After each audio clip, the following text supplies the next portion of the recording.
Well, hey everyone, welcome back to Cava and Kettlebells. This is Charles. Hey guys, this is Heidi. Thank you so much for tuning in. Today we are talking to Chris Kratom. Chris is the president of NuWave Botanicals, a one-stop shop for Kratom products since 2012, as well as the owner of Elixir Lounge Kava Bar in Houston, Texas.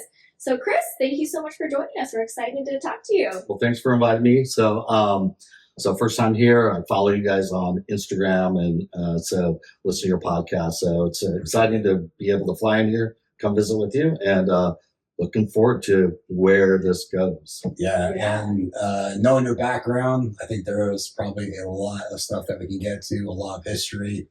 Obviously, you've been in the industry for quite a bit. So, I think even just to kind of just like start out, I'm just curious. I know how you do we just want to use you for our guest. Just, how did you, get into Kratom? How did you find botanicals? Kind of what was that initial story that brought you to it? And then, let's even just kind of talk about like starting that first brand and go from there. So first time we really heard about Kratom, I was in Salt Lake City at a Christmas party I was throwing at my house. And I used to run a lot, 6 miles a day. It was great shape like you guys. I ended up getting sciatica, compressed disc. Gotcha. And next thing you know, at 37, I was walking with a cane to get up in the morning. So it was really tough. My doctor was like, here, let's just give you a bunch of opioids. I'm like, I saw my dad. He had suffered from like 7 surgeries, and they'd given him pills that he would be lethargic and just wasn't himself. And so I'm like, I'm just going to suck it up. I'm just going to go do it, or just try to walk it off. And so, that didn't cure or help with what my back was going on with my back. So at this Christmas party, one of my friends, he was like, Chris, you're getting fat. What's going on? And I'm like, I'm in so much pain. And I'm like, he goes, what's going on here? And I said, I'm in so much pain. And I just don't know what to do. And so he's like, hey, he goes, here's some pills. He goes, I go, what is this? And I go, is this that spice, the synthetic marijuana? Can't do it. And he said, he goes, no, this is a natural plant out of Southeast Asia. It's called Kratom. And so I'm like, okay. I'm like, all right, so what do I do? And so I took a couple, and he said, the next day, I'm like, what is this? It was the first time I slept over 4 hours in one night. I was like, what is this? He goes, it's called Kratom. It's from Thailand. And so he said, I think I'm going to start a business. I'm like, I will help you. This helps people with the things that I'm dealing with, and it's all natural, right? And he said yes. And so we started this company, and which is MIT 45. So it evolved into something that was penned on a napkin at a Christmas party, coming to a very big major brand. And so we saw the potential of a natural plant that could help people. Wasn't getting people high like spice. Right. And I'm very conservative on taking that risk on doing something that would endanger someone's not good for them. So I said, you know what? I like this. Let me share my story with other people. And so that's the start of the evolution of how I got into it. And so this is around 2012. We ended up around 2014 or maybe 16. We ended up having the AK, or the FDA was going to try to ban Kratom. So my friend who owned MIT 45 had some issues with his imports, and he said, hey, you better stop selling. We're going to have some problems getting product in. And I said, tell you what, let's go. Let's fly over to Indonesia. Let's find out where it grows. And so I made some contacts on social media and planned this out. We flew into Borneo, and we get in this little town called Banjarmasin. It's in the island of Borneo down the southeast corner. And these guys met us, and we get there. We get to the hotel. And so when I was talking to all these people on the internet, I said, bring your best product and your best price. And so we get there, and it's like a Holiday Inn type place, and there's like 20 kids with bags of Kratom sitting in the lobby, and they're just like, there's like you're waiting to see us. And so we're like, okay, well, let's, we just got out of the jungles and went to go see these big giant kratom forests. I mean, you can't even put your arms around some of these trees. And so we ended up, so showered, went down, started with coffee, and we interviewed all these guys from, throughout the day. And a lot of them wanted to show us where they get their product. And here wanted to go 3 or 4 hour drive out to the jungles. I'm like, well, we ended up in Pontianak. So Borneo is a big, massive island, the really hub epicenter of the processing and distribution is from Pontianak, and that's in that west corner. So we ended up going to some of their processing facilities, and back in 2014, I believe, 14 or 16. So dirt floors.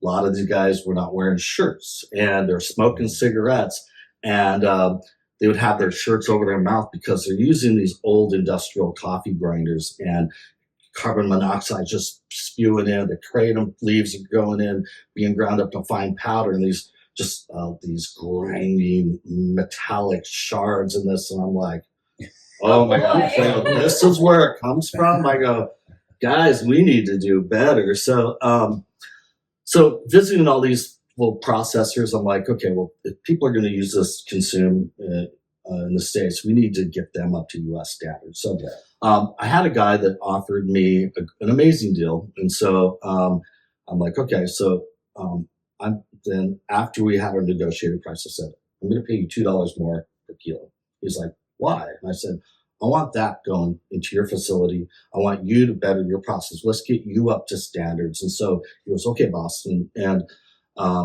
so when I first met him, he was working out of a warehouse dirt floor, sleeping on these big bags of kratom powder.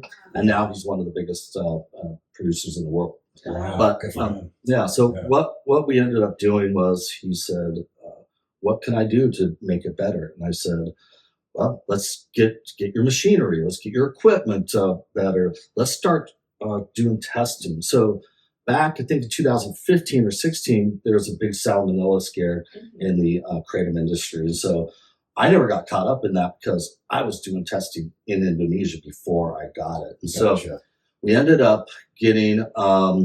And to kind of clarify that piece too, salmonella, I know originally with kratom, that was one of the biggest issues, correct? When it came to the safety of the actual product here in the United States. Yeah, that was the FDA had that say, hey, that's an open target. Let's go there. Let's address this. You're not bringing over safe, clean product.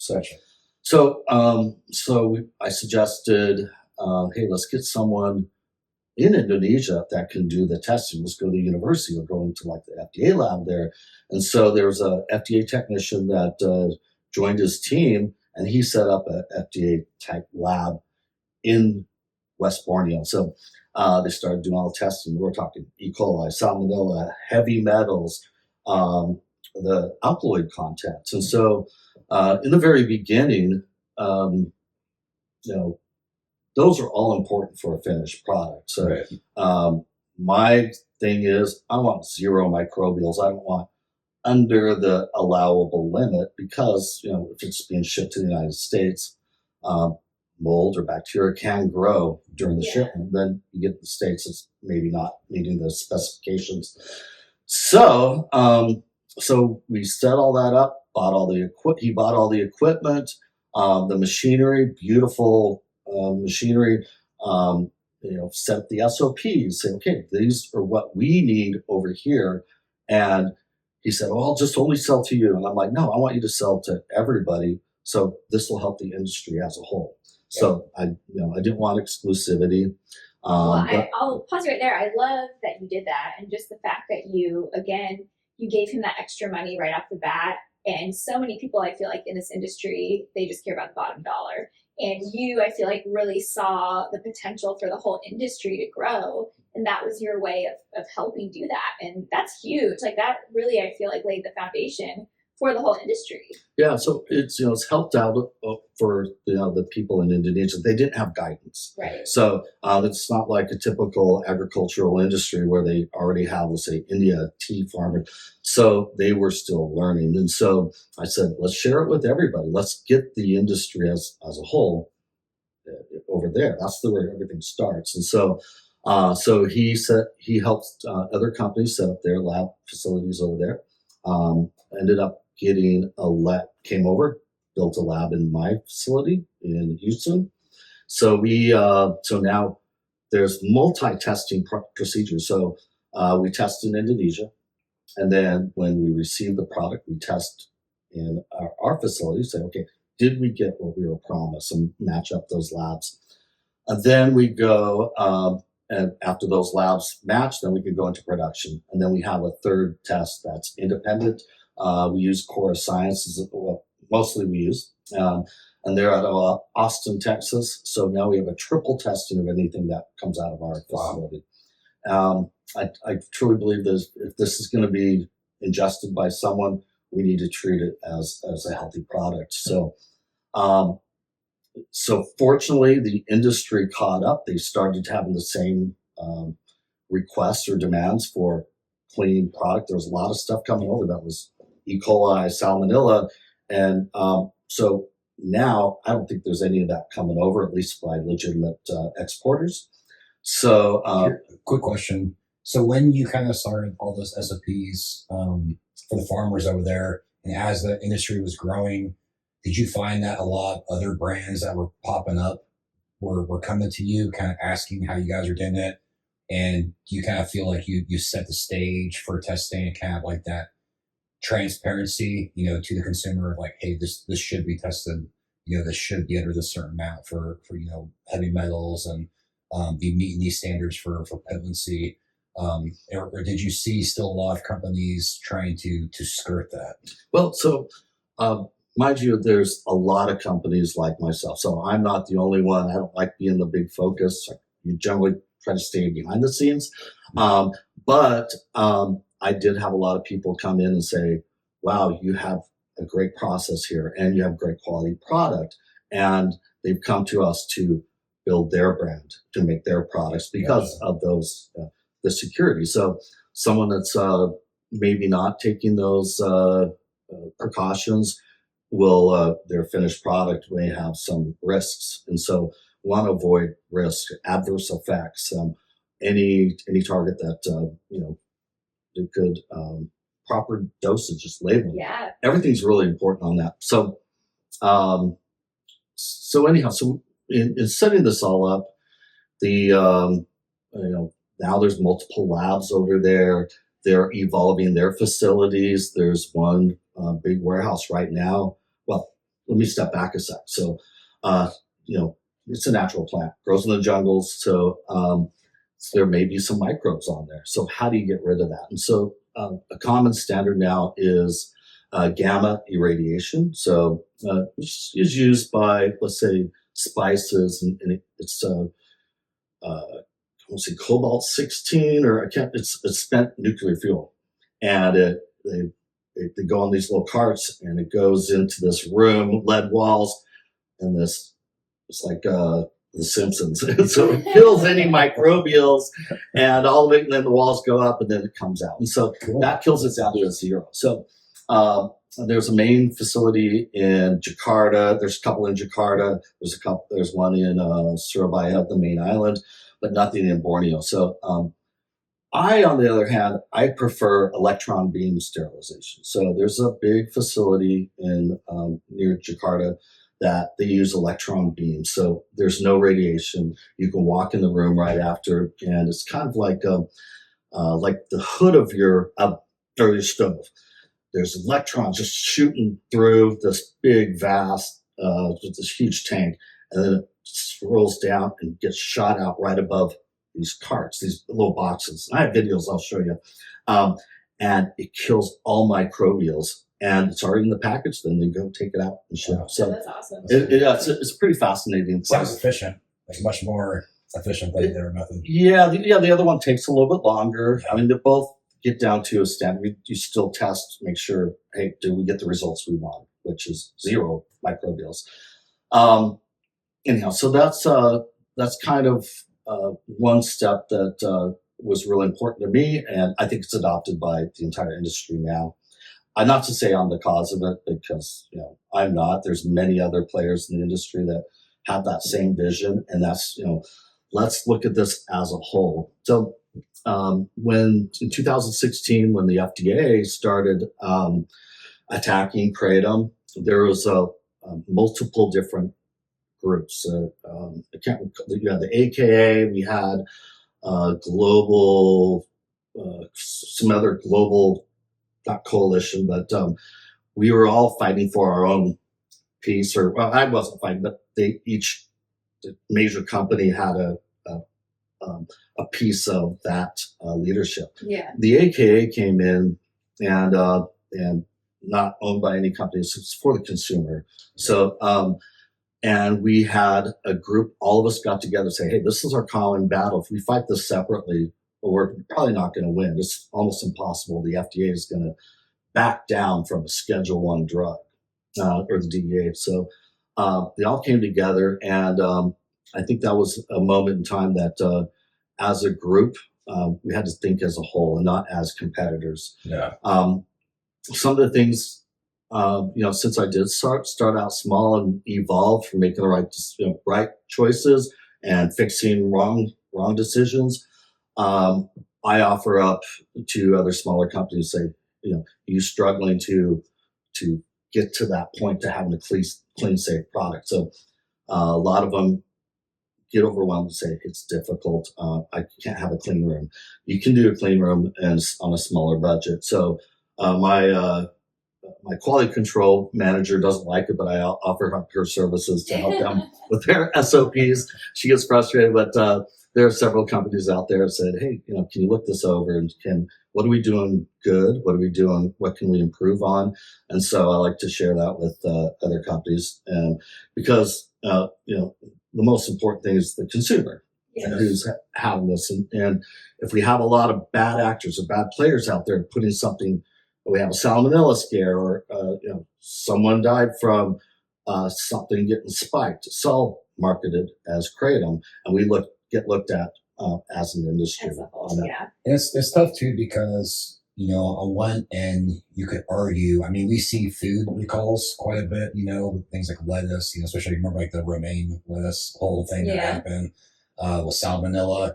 But I think with Kratom, again, since it was so new and so scrutinized, and still to this so day, misunderstood also. to where if something does happen, I feel like the hammer's gonna come down harder versus like a food product. So I do think that goes into just the fact that like any industry needs regulations, but especially when it's an ingredient that is already illegal in a couple states. It's being scrutinized by the FDA. It's in the news now. The SOPs and the procedures in place have to be spot on as a whole in order to keep everyone safe. Because the moment something happens, the media can just go, "Oh, Kratom." So, Yeah. And also, what's important, so we have 6 states now that Kratom is still illegal. Alabama's one of them. That's Alabama's- where we lived before this.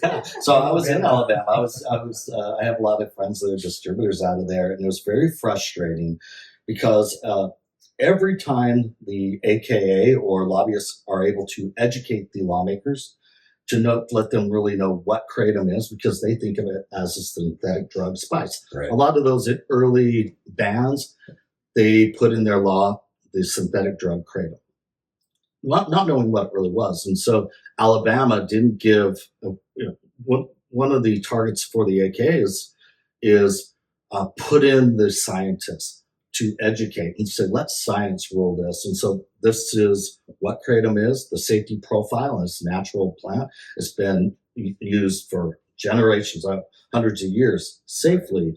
And so, but all of a sudden, they're getting this bad information. And so once they get them educated, generally those states, I believe we're at 18 or 19 Kratom Consumer Protection Act states. So the KCPA is a Kratom Consumer Protection Act, and that regulates Kratom, makes it legal, makes sure there's proper dosaging, proper testing, labeled correctly so people know how much to take, what's in there. They have to do the lab testing. So having those, basically a template for these states to say, hey, instead of banning it, here's the here's another option. So the first Kratom Consumer Protection Act was in Utah. So Kurt Bramble, he's a senator, and has a very fascinating story on, with his family on why he took this as a passion. So created that KCPA and basically built that template that we can use on other states and give these options for these lawmakers. There's been bans requested bans every few months since 2016, and they get to swat them away because using science and real true research. And the more that, there's more coming out daily. We have Chris McCurdy, University of Florida, pharmacology. He's fantastic. I think the leading expert on Kratom. And he's, the more this research comes out, the bigger the safety profile is. And it eases the lawmakers' mind, say, hey, maybe this natural plant is a safer alternative. And so finally, we had a big announcement recently. The FDA is, they've come in and they've said that the regular Kratom is not their target. Yep. And that's the relief. I never thought we'd get to that point. Yeah, I think that was huge, and especially to draw that line, between things like 7-OH and Kratom, and like that there's a difference. And I think still confusing for the media, because you'll still see the media and the news refer to 7-OH and just call it Kratom. But I think that was a huge step in the right direction in, drawing that line and defining that it's okay. I was gonna say I was surprised too, because, and this is something we fight all the time, and it comes down to education. I understand if someone's never heard of the plant or used it, right? There's some nuances to it, and you can't expect everyone to be an expert day one. And I get that. I'm ignorant to a lot of ingredients out there in industries, and if I were to come in, I would want me, subject matter expert, to tell me the ins and outs. Yeah. And, with Kratom especially, that's what you use, education. So to explain to someone, hey, 2 grams of whole leaf powder, it's going to act a lot different, and feel a lot different, and have a different side effect profile than 100 milligrams of nitroglycerin extract or a 7-OH tablet that you went to a gas station and bought. And it's that education piece. And I think that so much probably has to do now with obviously we're in the detention age, and people scroll on TikTok, and if it doesn't get your attention within 3 seconds, or you don't read past the headline, right? And that's one of our frustrations that we see is, we'll see these headlines, and it's like, Kratom done this. Then you actually get an article, you find out that it was an adulterated product, or it wasn't a natural Kratom. And it's having this, and for the consumer, and for someone coming to this space, they have to sift through all that information. So it was good seeing that when they actually came out, they distinguished, the natural leaf. And I was like, yes, thank you. Yeah. That's funny. It reminds me of a story when, I think it was around 2018. So the FDA was trying to find ways to block Kratom. They have the import alert that's out there. So one thing that they did, they convinced the Indonesian government to stop all exports. All of a sudden, exports stopped. Like, what's going on? So a few of us flew out there and said, I don't know what we're going to do. Let's go try to get this back. And my guys had a couple connections, but when I flew into Jakarta, I put a request to the head of the DEA in Indonesia. I said, I'd like to meet with you, and concerning an export issue we're having. So all of a sudden, I got 2 undercover DEA agents that came over to my hotel, and so they were sitting in the lounge, and they're like, started asking me questions, and so I kind of explained, what's going on. They're like, well, it's interesting. Kratom hasn't been an issue here, but we're open to listen to you. So said my little spiel, and then they said, okay, I can't guarantee you're going to have a meeting with the DA, but we'll see you on Monday. So Monday they call me, say, we're going to come pick you up. We have a meeting. It was like lunchtime. So there was another importer a couple importers that were there, and my friend Sebastian, he was there at the same time, different, or same reason, but So I told him, I said, I have a meeting with the DEA. Do you want to come? He's like, yeah. So we go over there. And so the DEA guys, the head of the DEA said, he goes, well, I have a couple questions for you. Or he goes, okay, this is what the FDA over in the United States is saying, that you guys are exporting things that are killing people, highly addictive, and people are dying left and right. So the only deaths that were there is because those 44 deaths of adulterated kratom. So and so I asked him. I said, you know, in the United States, this is what's really happening. We have an opioid epidemic in the United States, and it's, you know, people that they're not bad people. They ended up taking something that they were told was safe, but wasn't, and it was readily available. They could take as much as they want, and so they got into a bad situation. Not that they're bad people, but addiction's a big, a big thing that some people are. Some people use kratom or other natural botanicals in alternative for that. So anyhow, so he said, you know, God gave you a plant that that makes that helps people, that they may have an alternative and make their life better. And so I asked him a couple of questions. I said, what kind of addiction problems do you have in Indonesia with kratom? Like, 0.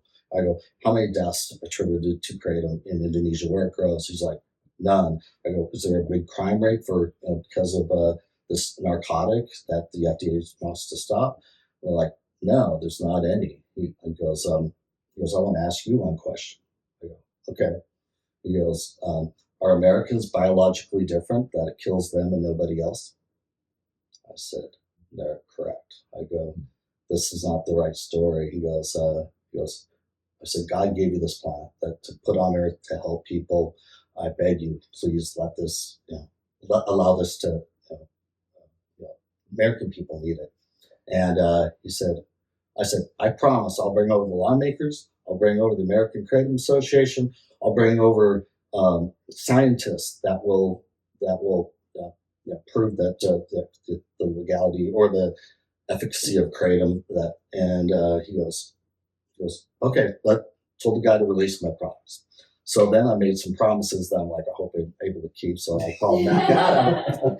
I said, Mac, I go, I made some promises. The Indonesian government want to talk to you, and that kind of started the role. Not to say that I'm not the main reason or only reason that happened, but so the AK's been over there like 4 or 5 times, talked with the Indonesian government, trying to get their knowledge of kratom and their safety profile over there to make it available for the rest of us.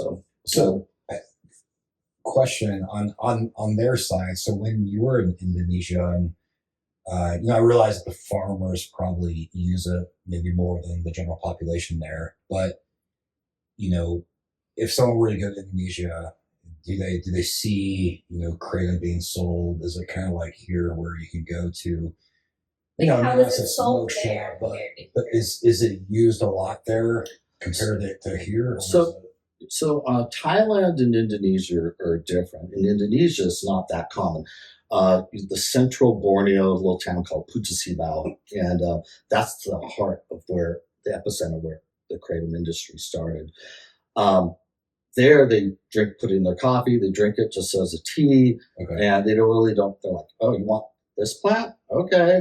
So it's like, oh, so interesting. Yeah, it's just like a tea. Like, yeah, I guess when we first went over there, we started visiting these little villages, and in the very beginning, I would get invited, these guys with their little bags at the hotel. They're like, come see our farm. So I'd go over there, I'd take a leaf, put it in a Ziploc bag, did the geolocation, and then when I brought it home, I'd do testing on all of them. So, okay, which one's higher genetically superior? So anyhow, so when we were doing this, the epicenter really was this little town called Putusibau, landing strip in the center of Borneo, a lot of rivers going through, and then even deeper, there's a place, you see the boats on those pictures I shared with you. It's 3.5 hours by boat. The only way to get there, there's a little town called Mbalo and Impagnao are two of the villages that I get my stuff from. But that was the heart. That's where this grows. These people live in bamboo huts, no electricity. They're the happiest people you'll ever see. So, that's there. They're like, oh yeah, we drink it as a tea, but it's not like used as a drug. In Thailand, you'll see it more often. You'll see on the streets those tea vendors, kratom vendors. In Jakarta, most people don't even know what kratom is. Really? Interesting. But Borneo, the smaller villages, they're like, oh yeah, gives us a little energy and their aches from the day and a mind focus. So Well, so let's. And I mean, it was illegal in Thailand for a little bit, and it's not anymore. Was there issues in Thailand with it for a while? Good question. So in 1943, Thailand, they had opium was legal. Yeah. So opium was being taxed like cigarettes in the United States. And so they were like, people were using kratom to get off of that opium. They got addicted to opium over there. And so they started using this tea to kind of get away from that. And so the government thought, oh, this is taking people away from our tax revenue.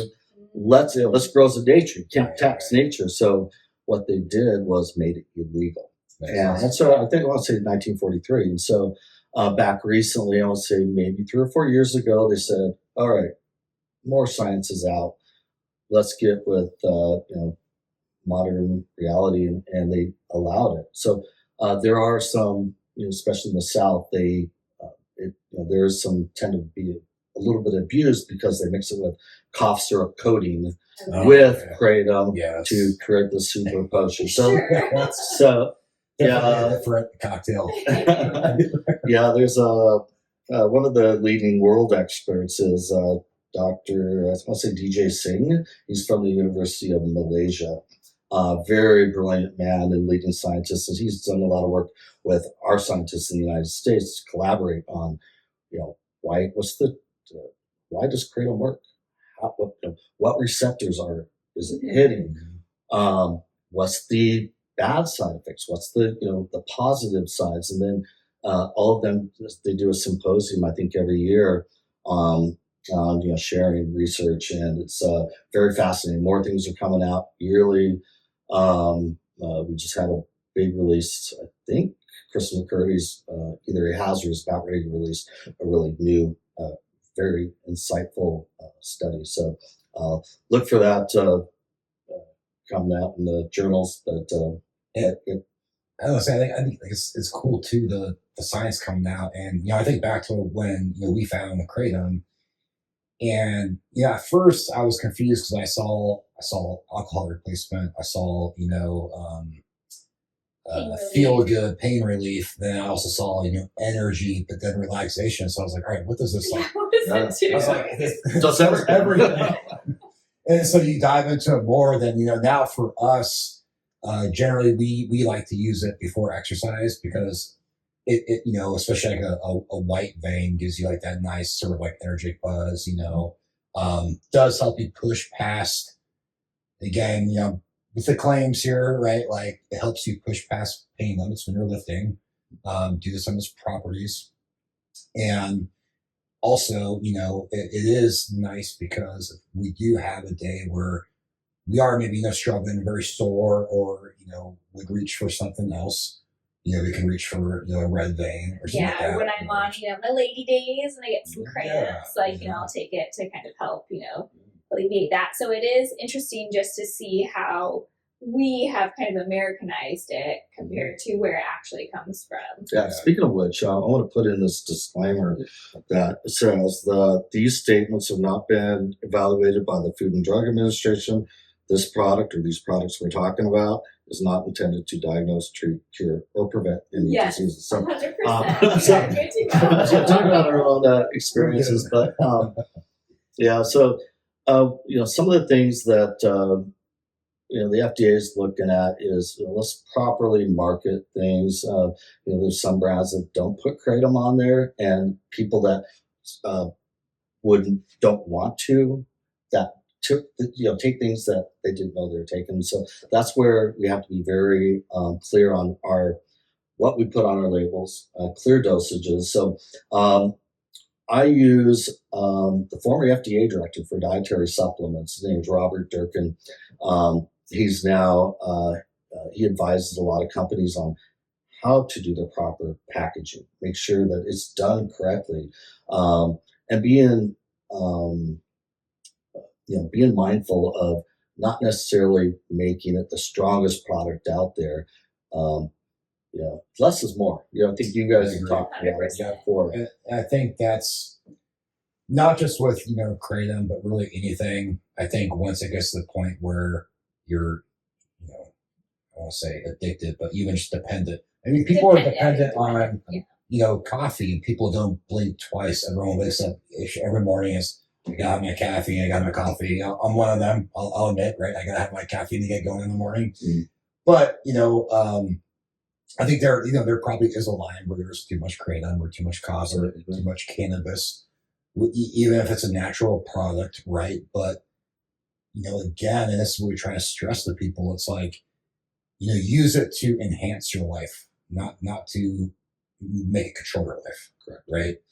And I like that the less is more, because when you start with less and you never go over a certain threshold, you're not going to put yourself in a position to where then you're going to start demonizing that plant that was helping you at first.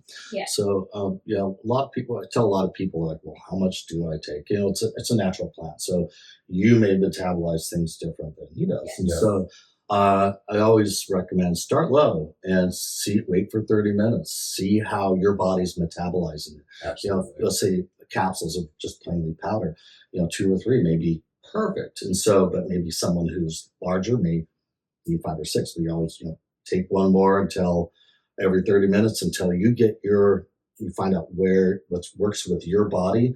And then that is your dose that you take. And even if, let's say it works, 5 hours for whatever, benefits you're looking for, you don't necessarily have to take another 5.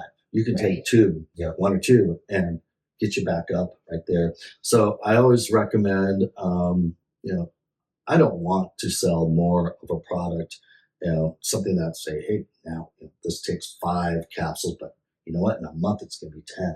Next month's going to be 15. Right. I don't like to see that. And so, there's customers that buy, and I look, I'm like, you're buying a little bit more than normal. So I'll engage with them and say, hey, what's going on? How are things? I think that's ethical, man. Yeah. You don't see that a lot. And I think right now, this industry, there's a lot of money coming into it, and we're just at the cusp of it, And I think a lot of people do see a way to make a quick buck.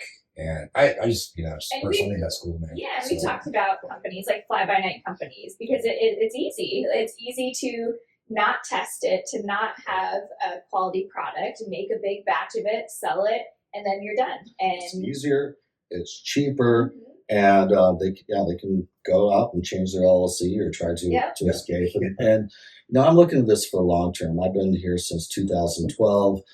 There's a lot of other companies. I'm not the only company doing this, so I don't want to try to suggest that. But the AKA has a list of GMP companies that are audited. So part of that process is there's a CGMP procedures that they use based by the dietary supplement industry, and then we get audited every year. So we have an auditor that audits Pfizer, GlaxoSmithKline, or other pharmaceutical companies. Maybe I shouldn't name them, but but these auditors, they come in and they're like, okay, let's look at your paperwork. So most of it is, hey, our procedures, right? Our SOPs. Are we doing things correctly? And then they'll look at, okay, where are we doing this? Is it correct?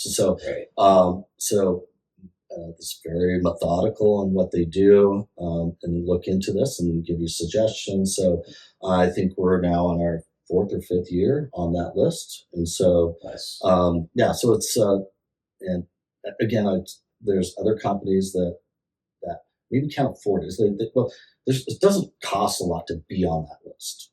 It costs a lot to be compliant. Yeah. And so There are ways, and I'm open to helping other people. If they want to do it right, I'll help them and guide them. Say, hey, it's kind of like pay it forward, pay it back, to society. But this helps us as an industry. Yeah, and I love that, the industry as a whole. Now, speaking of the industry, you've been in it for a long time. How have you, how do you see the industry now compared to when you first got into it, and that growth and the change? Where do you see it going from here? Yeah. So Kratom's getting more and more popular. It's getting more well known. Before, a couple of years ago, people say, "What is Kratom?" And they didn't know that. Now, especially in the news, there's a product called 7-OH out there, and other synthesized alkaloids that they're out in the market, and those things are taking off. And there's a lot of Reddit threads of people trying to get off of this, and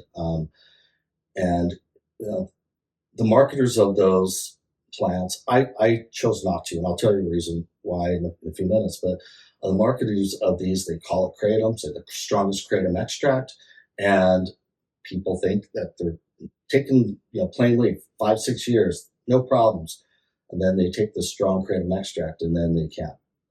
They're like, this is something different, and they may like it, and they may take more. I was at a trade show and I was talking to one of the brands at their booth, and the owner of the company said, he goes, "Man, this is great, sells like crazy.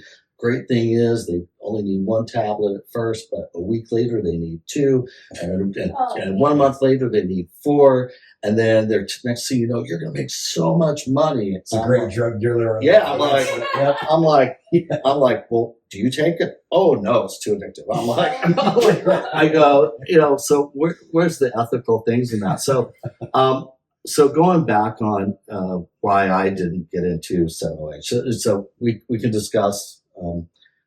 Is it right? Is it wrong? Is it helping people? But the main reason why I didn't do it is I have a business partner that he's a chemist and doing extracts for me.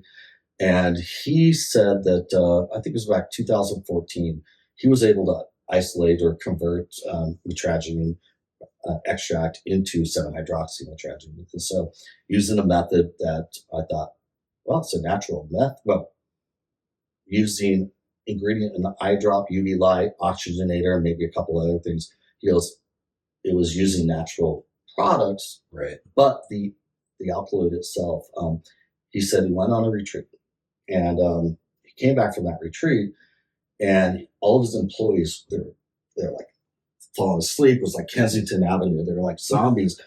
One was smoking it off of foil. There were a couple of them injecting 7-OH. Oh my God. And he's like, what is going on? They said, this is the best thing out there. It's better than heroin. And he said, he goes, and this was back in like this 2014. is 2014. He goes, okay, stop this right now. This industry is not ready for this. And so he had, ethical morals back then, and just basically didn't say anything about it. So we don't need to let this out. And so,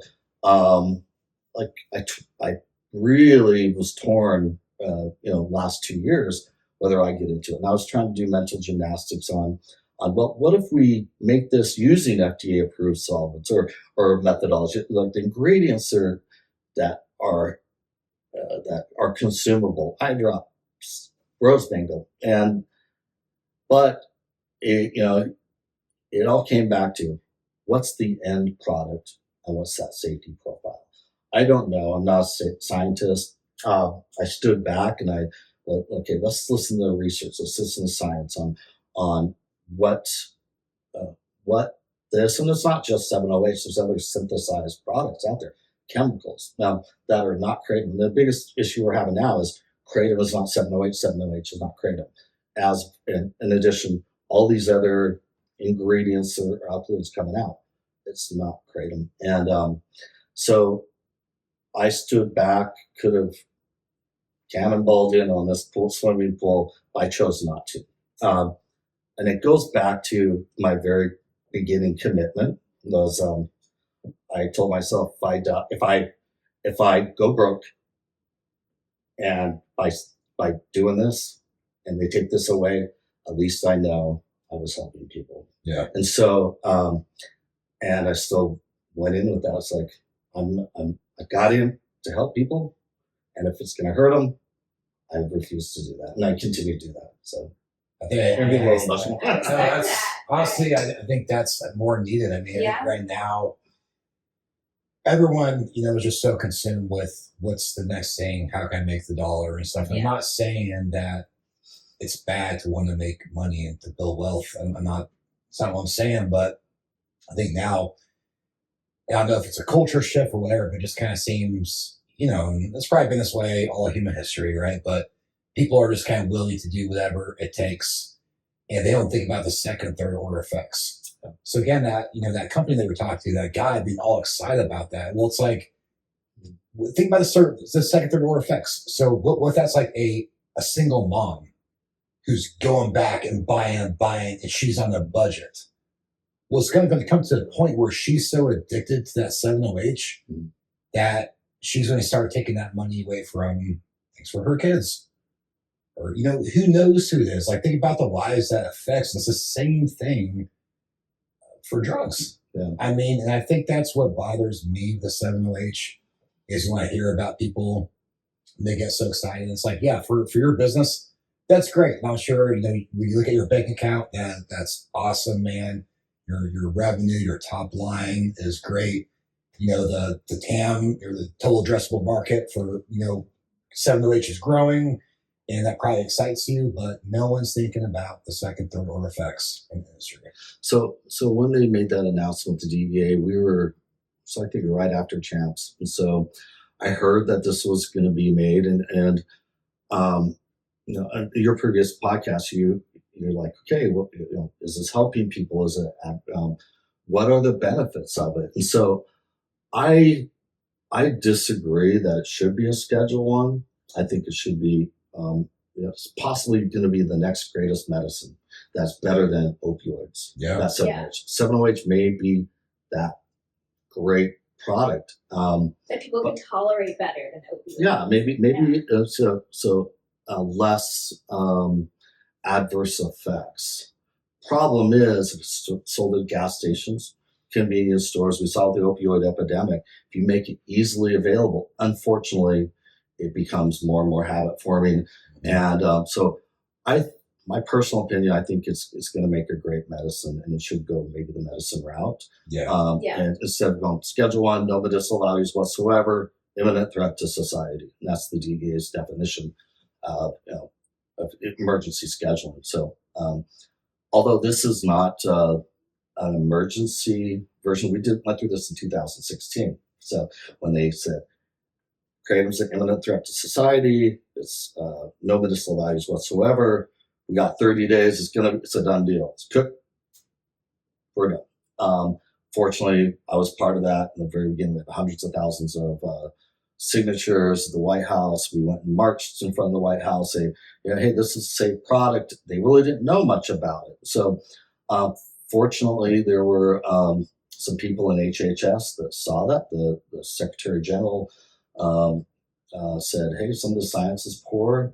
Let's not make it a Schedule 1 so no one could ever use it or even study it. And they backed off. And so now the more science come out, the more information is out that, the healthful benefits of it. And I think the FDA now, they wanted this villain. They wanted something that's a villain. That's why they backed off. They didn't back off. They still had that on their website. Kratom, can be harmful or is harmful. They have that villain now. It's the synthetic stuff that's going out. And to see them say, Kratom is not our target. The plain leaf Kratom or anything made from the plain leaf, we don't have issues with. And that was a huge victory. Huge victory. Right? Yeah. It's like so they have their villain now, synthesized alkaloids being sold at gas stations, smoke shops. And so, as I said earlier, I don't think this industry is ready for it to a free-for-all, something that could be very harmful. And I agree. Yeah, and I totally agree. And I agree that I think that I would be more open to Schedule 2 or to just have, regulations like, can get it over the counter, but you have to put your driver's license in the database. You only get a certain amount, you know. A certain milligram. Yeah. Yeah, no, Yeah. I think that's probably where it should evolve. So, I just worry that they won't have, the DEA won't use the right experts, the right scientists to get the right information to make that decision. well, I'll tell you some things the current experts on and the scientists and researchers on Kratom are now talking to the FDA and DEA, from what I've been told. It's real funny. The first scientist that did the 8-factor analysis for Kratom, he was actually thought he was going to, make it or prove the harms of Kratom. His name's Jack Henningfield, great guy. Jack Henningfield did the 8-factor analysis, and then he's like, wait a sec, Kratom doesn't do all the bad things they want me to say. So he goes, this is kind of a fascinating plant. Maybe we should explore it and keep it open. So Jack Henningfield was on the first few trips that we went to Indonesia with and talked to their scientists, and having someone that has a history, his whole lifetime he was doing 8-factor analysis for the FDA, and for him to say, this is not what you say it is. And so the whole tide shifting is very, it's a beautiful thing. So that's where I want it to go. I want it to be, let's regulate this, an equal playing field. Everyone that anything that's in the market is safe, everything's tested, proper dosage is done, proper labeling. Some of the things that we, I think I said, where we think it's going to go. What's the typical dose? So the regular kratom extract is in the same ratio, the alcohol is in the same ratio as the natural plant. Okay, we believe that extract should be allowed to be in the market as long as it's not adulterated. It stays in the same ratio. But what's that dosage? So I went toward a facility. I'll give a shout out to them. Mid-45 has probably the best facility I've ever seen. Even probably in the pharmaceutical space. It's amazing. So we were talking, we're like, what's typical dose? Maybe 50 milligrams of mitragynine. That will eliminate, like, let's say a pressed tablet has 8 servings, or a bottle that has 15 servings. So put it into a dosable packaging. So they believe that dropper's the way to go. So, okay, they say 25 milligram. I'm like, oh, that's kind of low, but it makes sense. So you don't want someone new to Kratom to have a bad experience. Yeah. So what maybe 25 to us say, that's, I don't feel it, but someone that's brand new and they have, let's say, nausea, or say, whoa, this is not good. So having that low dose may be a good thing. And so I think I see where the industry is going, especially like on tinctures, will be a dropper. Better packaging. You'll see the small bottles that they have the whole disclaimer on there. You're like, even with a magnifying glass, you can't see it. I think the boxes will be on the bottles, or the bottles will be in the boxes, and the information for the consumer. Make the right decision for their body. And it's their choice to be able to take this, but they need all the information to make that correct choice. And that's why if you don't list the ingredients, let's say a Cava Kratom product, market it just as Cava, that customer, even though they may like it, they didn't have that choice to make, to choose to take Kratom. And so, I was going to say, speaking of that, what is your stance on mixing Cava and Kratom in the same product? So it's funny. So I think it should. So now that differs. Some people in the industry, I keep talking about the AK, and I love the AK. So, and everything they've done for this industry, they've been opposed to it, Cava Kratom mixed, because the science is not there. Not to say that they've proven that it's harmful. I think it should be. Make sure that it's a reasonable dose in each one. I think the effects go together, and mixing Kratom and Cava. Why did that come?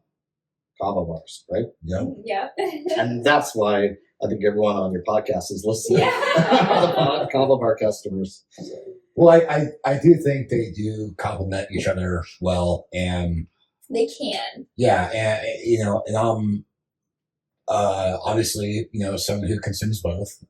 And when I do go to a kava bar, a lot of times I will just have kava, but like a lot of times I do like to have a tea along with it, to complement with it because the effects do complement each other. And I think that kava bars have figured that out. I think people who go to kava bars have figured out that hey, a shell of kava and a tea goes pretty well together. So, you get a little bit of the GABA effects from the kava, but then you get kind of the effects from the kratom too, and kind of depending on the kava cultivar and the kratom strain, you can kind of mix and match, and again, it feels good, or it can suit whatever vibe you're going for that day.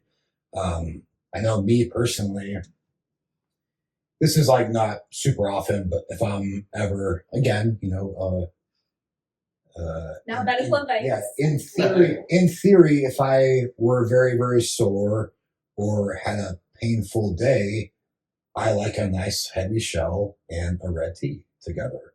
And for me, that's very relaxing, helps me sleep, and helps take the edge off. Yeah, and I agree. I think it just comes down to that education. And I think it's best for people to first use kava by itself, use kratom by itself, understand how each one feels before they mix them together. What is your body like? And so, Yes. Creating a recipe is like, salt tastes like one thing, pepper tastes different. Put them together, even create something else different. And so that's, I think, the combination of the two, you may be fine with one dose of each, put them together, may equivalent 3 instead of, right. 1 and 1 doesn't always equal 2, right. maybe 3 in effect. So, again, slow and less is more, especially in that. Listen to your body. I think that's a good point too, especially with botanicals. Everyone's body chemistry responds to it differently. And so how does your body respond to it? Exactly. So, speaking of kava bars, so kava, you're in the epicenter. It's like the Tampa, St. Pete, Fort Myers. So, where it all started. There is a lot of options. Well, so how many kava bars are there here? In Fort Myers, I think now probably in Fort Myers alone, 10? or just the area. I guess it could be. I want to say in the county. Gosh, there's a ton. Like. Yeah, because I even think of like Punta Gorda down to Naples, because it's almost starting to get like, Fort Lauderdale, Miami, where all just kind of runs together. Yeah. And, even in the last month, we've had 2 open up. Mm-hmm. We've had, and we also had another like non-botanical kind of space open up. They kind of focus more on THC products, but it's kind of like a bar format, and they do have kava and kratom there as well. So it is cool seeing it. And even at places, like up where you're at, Texas, like David Garrigan, he's a good buddy of mine. He's out there in Dallas, and he's got 4 kava bars out there now in Dallas, one of the biggest cities in the country. And, I was able to go visit his bar in January. I was out there in Dallas on work and was able to go, check out the Kava Bar Dallas. And I was like, well, cool. I go to Dallas now. Yeah. I got kava bars to go to. But now, we're in Houston. So tell us how you, bridge that gap. So David's a good friend of mine, by the way. Okay. David's awesome. He is awesome. So, so how I got into this. So, as I said, I did a lot of testing, and I turned down hundreds of containers of product in Indonesia because the quality was low. So, I started getting hit up by a company that supplies kava bars. So they're a kava supplier. And so I said, hey, for some reason, whatever you have is very high quality. And they have a UPLC machine in their warehouse. So they test the alkaloids like, wow, this is great. This is, 30% stronger than what we normally use. And he goes, hey, can I'd be interested in, they carried our products for a little bit, and then they decided to no longer get in the kratom industry, just stick to kava. And so he started sharing my information with the other kava bars, like, hey, where can I get good quality tea leaf? And so it started pushing on my way. We have about 65 active kava bars that buy from me. And so from either tea leaf to regular powder to liquid tinctures or extract. And the thing about Florida is, there's some new regulations so that you have to have everything tested. You have the chain of command. Everything I come from, I know what forest it came from. I know what day those leaves were picked. I know when it was grinded and when it's sent over and harvested. And so from seed to sale, we know where it comes from. And that was really important for a lot of these kava bars. They're like, hey, I want that peace of mind. I don't want someone say that, hey, I got sick at my kava bar and had adverse effects and say nausea or something else was adulterated. That peace of mind for a business owner is key. And so, sometimes you'll get people say, here, I can sell to you $5 cheaper. That peace of mind, I think, is why how I got into it. At NuWave, we know our Indonesian farmers by name. It's these strong bonds that not only help nurture their growing communities, but also ensure you receive the highest quality product at a fair price. Once reaching our Texas-based processing facility, each batch is rigorously third-party lab tested to ensure purity and potency. With this passion for product mentality, NuWave is proud to be a GMP-certified vendor, recognized by the American Kratom Association. After testing, the crushed leaf is then incorporated into a wide variety of exclusive shots, extracts, capsules, and powders, discreetly packaged and quickly dispatched by our outgoing customer support team. With NuWave, quality is a cornerstone, not a compromise.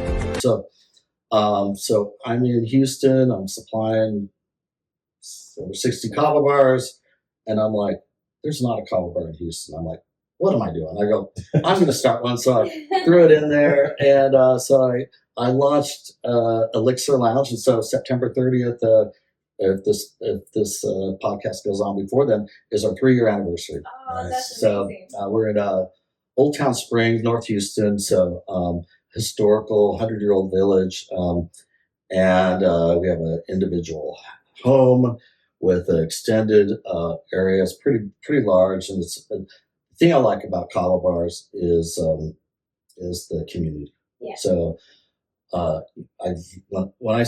when I'm there and I see people come in, they're all hugging each other like family. It's just this is the environment I wanted to create. And before I did so, I went to over 100 kava bars throughout Florida and Arizona and California, and I said, okay, what's the best one? What do I like about this? What menu item do I like?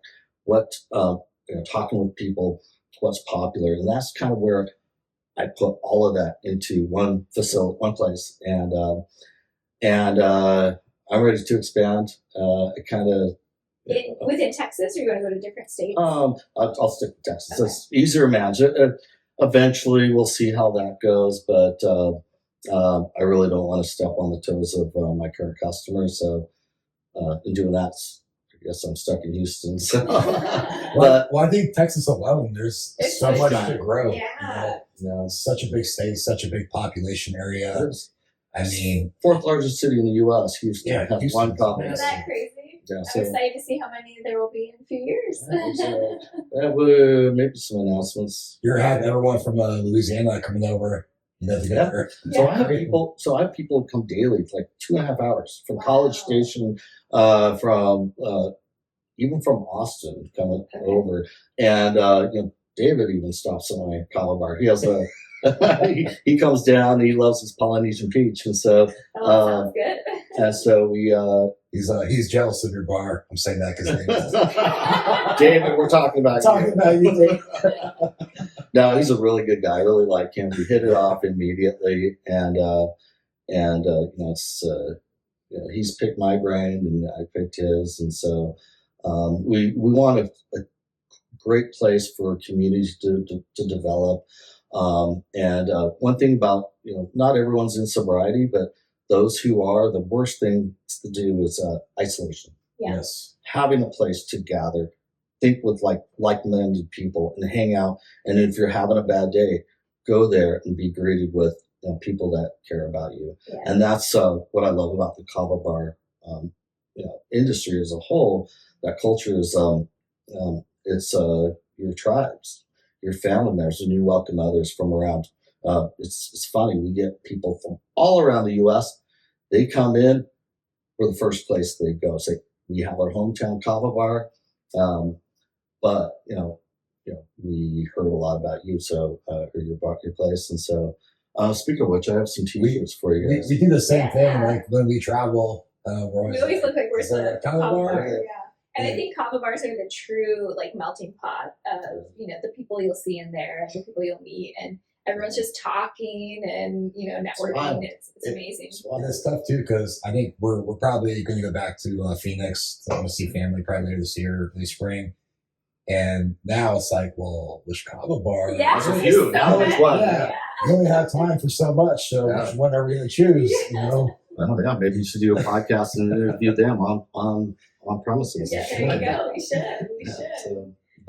So I guess I know we might do a part 2, but as we wrap up this one, I think that was even just the backstory of Kratom and hearing the source. Not everyone has a chance to go overseas and to meet with farmers, and on the Cava side too, and there's so much story behind where the product comes from, what you're ingesting comes from, and I think it's easy. We say this all the time. People like with their food, right? It's easy to get this connected when you go to the grocery store and you buy the package. I think it's the same thing when you go to the Kava bar or when you're buying your products online. And to hear the amount of care that you put all the way going back, and not just vetting the companies, but making sure 3 ways of testing all this, before it gets to the consumer. I think it speaks magnitudes to the care that you put in. So I just want to say, I think that's really cool how you kind of pave that and show other people, the care that should go into something that's helping people, and especially with what they're ingesting. Yeah, exactly. They're going to be putting in their body, and that's kind of educating the Indonesians. Say, the first time I went over there, there's Kava or Kratom leaves on the ground, chickens running across. Taking a picture of Senator Bramble, a video, and a chicken runs across the Kratom. He's like, "Oh my gosh!" There's a cat just rolling around in it. I go, "Well, there's where your E. coli comes." But yeah, it is important on there, and I think Kratom manufacturers, I think they need to go over there. They need to visit the people that they're helping, and I think it'll be a good meeting to why you're in this industry, and it'll change your perspective on what you're doing here. It's not to make a quick buck. Those people who make a quick buck, they don't care about who's providing that. And so going to those villages, every time I go in there, I buy 100 suckers. I go to the little kids and say, here, boom, boom, and they go in there. They're excited what they do. They're proud of what they do. I have a video. Hopefully you'll share it on this. All the kids met us. We drove up on the boats, and we're like, where are all the adults? It's like children or the flies, the Lord of the Flies. Like, well, they're our kids. And so they're like, come follow us. And so we're running down these little trails back into the forest, and there are their parents picking the leaves, drying everything. It's a whole village. We're helping entire villages, and that's awesome. And it's, giving back to those communities, which is important to me. It's, I get emotional every time I'm there. And, all the other friends that I brought, that other Kratom companies, I said, you guys got to come with. And I always have an open door for anybody that is helping to keep Kratom legal here in the United States. Come join me. Come look in the forest. Come see the people. And I think they'll change their perspective on what they're doing and why.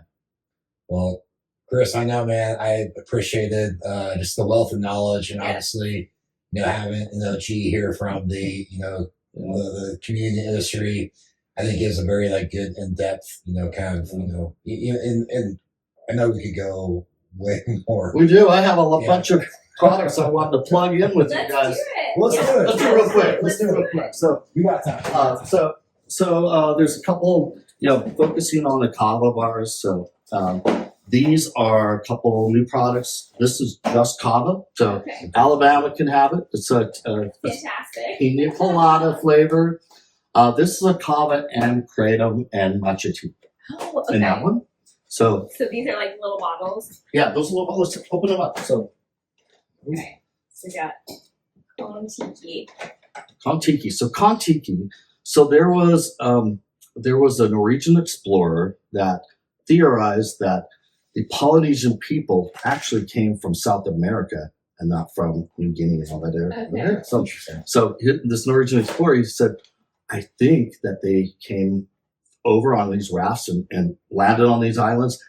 And so his boat was called Kontiki, the Kontiki Voyage. And so it's fascinating, the Polynesian, how the South Pacific, so remote, hundreds and hundreds of years ago on these little rafts, balsa rafts. So Kontiki is the name of his voyage. Then the Polynesian explorers, they took Cava. That was one thing, like, we got to have our Cava on our boats. And that's how it got on all the little islands. So that's Kontiki Cava. And then another, I'll stick it to 2 items. So this is a new product we're about ready to release. This is kind of Bula Bomb in a bottle. So okay. So Bula Bomb in a bottle. So with the Cava base, I think I want to say 375 milligrams. 375. So and the lid is a nitrogen infused cap with kratom extract. Oh. And so you twist this off. Yeah. It's a strawberry margarita. So I call it Bula Bomb in a bottle. It's about ready to be launched. So you guys are the first public to get to try that. Where will it be launched? If listeners want to buy these products, how can they? So right now, what we're going to be doing, we'll be contacting all the Cava bars, saying, if you guys want this, we're having a good promotional incentive for them to launch. And if they buy a certain amount, we're going to do a Bula Bomb party. We're going to have kind of like the Red Bull girls go in and throw a party at these at their places. So it's going to start. It's going to be nationwide. It'll be only available at your Cava bars, and then after that, we have a couple flavors of margarita. This one's a strawberry margarita, and then the other one's a mojito. Oh. So, what about other products? Where can they purchase other products? So NuWaveBotanicals.com. So we'll have it in the description right below. And so that's that one-stop shop. So go ahead and sign up for email blasts and get special discounts. And then I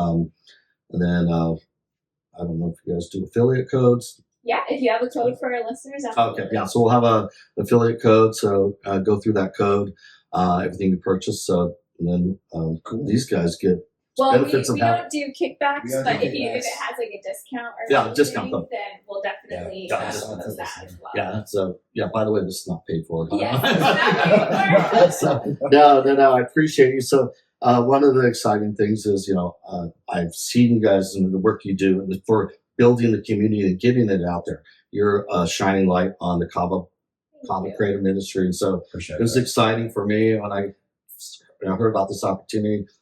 I booked my flight. Here we are, and it was even better than what I anticipated. Well, thank you so much for joining us. We definitely have to do, part 2, part 3, and do this again. It was wonderful talking to you, and I'm really excited to introduce these to our audience as well. Cool. Appreciate it. All right. Thanks. All right. Thanks, Chris. Welcome to Cava and Kettlebells, where we talk about Cava, fitness, and life. Let's get Cava-fied.